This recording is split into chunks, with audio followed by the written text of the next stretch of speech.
Mr. Chairman, I rise to thank Chairman McCall and Ranking Member Thompson for allowing me to offer this amendment.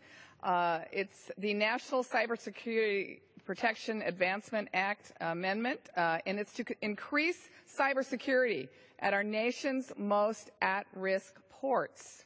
This amendment will direct the Secretary of Homeland Security to submit a report to Congress assessing risks and providing recommendations regarding cybersecurity at America's most at-risk ports, such as Los Angeles, Long Beach, Oakland, New York, Houston.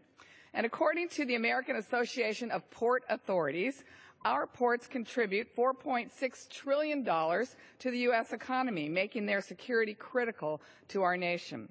In order to remain efficient and globally competitive, our ports have become increasingly reliant on complex computer networks for everyday management. However, the Brookings Institute has found that there is a security gap at our nation's ports. Currently, we do not have cybersecurity standards for our ports to give federal agencies authority to address cybersecurity issues. This is completely unacceptable. The threat of cyber attack on the networks that manage the flow of U.S. commerce at our ports is real. As a representative of the nation's busiest port complex and the co-founder of the Congressional Ports Caucus, I know that a significant disruption at our ports cripples our economy. An estimated $1 billion a day was lost during the lockout at the ports of Los Angeles and Long Beach back in 2002. Imagine the possible damage of a more severe disruption. For example, if our ports were targeted and hacked and unable to operate, it could cost our nation billions and billions of dollars. And while the Port of Los Angeles is a participant of the FBI's Cyberhood Watch program and has an award-winning cybersecurity operations center, we need to ensure that all of our ports have the same ability to protect themselves from cyber attacks. This is why I've offered this amendment that addresses the lack of cybersecurity standards and safeguards at our ports. We have ignored the cybersecurity of the networks managing our ports long enough. It is pointless and ironic for government to continue awarding funds that are spent on the installation of new technologies if the networks they are on remain vulnerable to cyber attacks.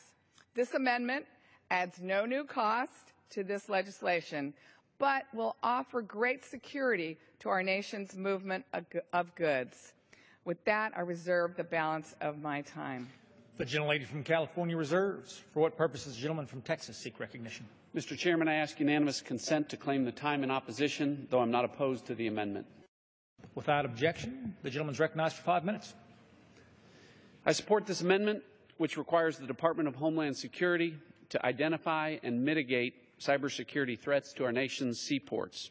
It requires the Secretary to identify the 10 ports with the highest vulnerability to cybersecurity incidents and to fully evaluate and establish procedures to mitigate relevant cyber vulnerabilities. America's seaports are critical infrastructure, and 95% of America's foreign trade travels through these seaports. A cybersecurity incident which impacts a major U.S. port could have profound effects on the global economy.